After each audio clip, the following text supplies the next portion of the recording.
Where is Mario and Sonic Paris 2024? That is a question many fans have been wondering. Paris 2024 Olympic Games is literally not that far away, and we have not heard anything from Sega or Nintendo about a new collaboration game.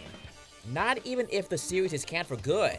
And no, the article from The Onion was not real again. Even Sega replied as a joke. We've had many games from 2008 all the way to 2020. The first one was simple but a bit difficult because of the motion controls. The Vancouver and London games were the last time where they actually cared about the games and wanted to make it as awesome as it could. Then, however, once we got to Sochi, things began to drop/drag.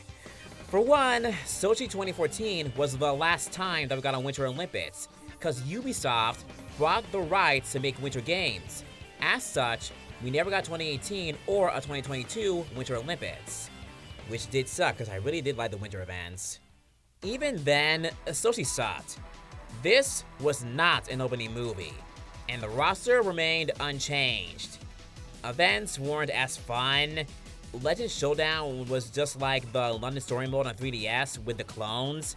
I did like the addition of special animations with the characters though. Then we got Rio 2016, and they did show some care.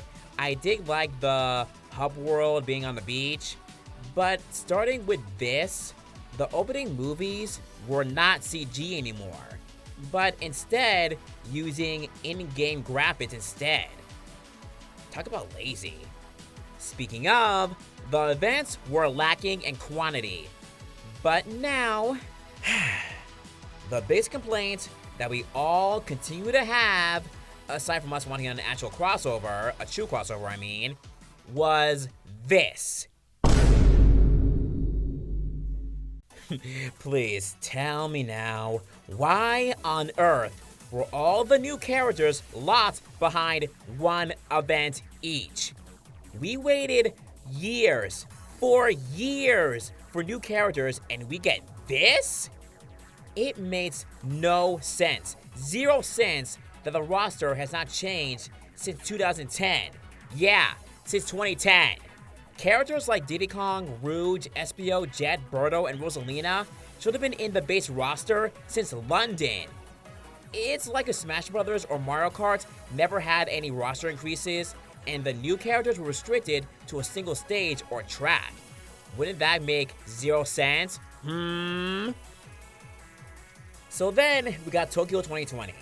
Again, they showed a teeny bit more care, had a story mode, many of the characters now wearing event-specific clothing, but again, lacking in a lot, and the guest character thing. Ugh. It's now 2024, and we have not heard anything from neither Nintendo or Sega about a game in Paris. Right now, they are focusing on their own games for this year, so it may seem like they are skipping Paris, even though, as has been stated that they are. Just recently, I found out that we are getting an official video game based on the Olympics. You know, when they use human avatars instead.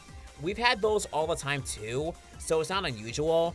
But normally, those are released a little later after the Mario and Sonic ones. We're in a weird situation. Nintendo and Sega hadn't said anything about the matter. We haven't lost the summer license. If we did, we would have known about it. Just like with Winter. Now, you may think, maybe they're releasing it after the Olympics are done? It's not impossible for that to happen. I mean, we've had many of the games released a year before the Olympics, and the only time we had one released the same year as the Olympics was Rio 2016. But to have one released after the games are done? I don't know. Again, it's not impossible. Maybe they announce one later in the year once there are other games released? Hard to say. I wouldn't say the series is gone for good. I'd wait until either company say so. Would I be bummed if we didn't get one? Yeah, I do love these titles, but I'd survive. We have these games coming up, so I have something to enjoy. And would I be upset if the series is actually canned for good? Yeah, a little bit. I mean, there are like many opportunities for the guest characters to, be in the full events and, more character opportunities. I mean, Pauline didn't get into the Olympics yet, so Paris was like a perfect opportunity for her. And I did like seeing all the opening movies with everyone together, celebrating and such. So yeah, I'd be bummed if the series is canned. However, if it gets canned, then we have more opportunities for maybe a future potential actual crossover game. Again, I don't know how they make a true crossover game, but the only way you can do that is with a RPG game. That's the only way it can work. Just saying.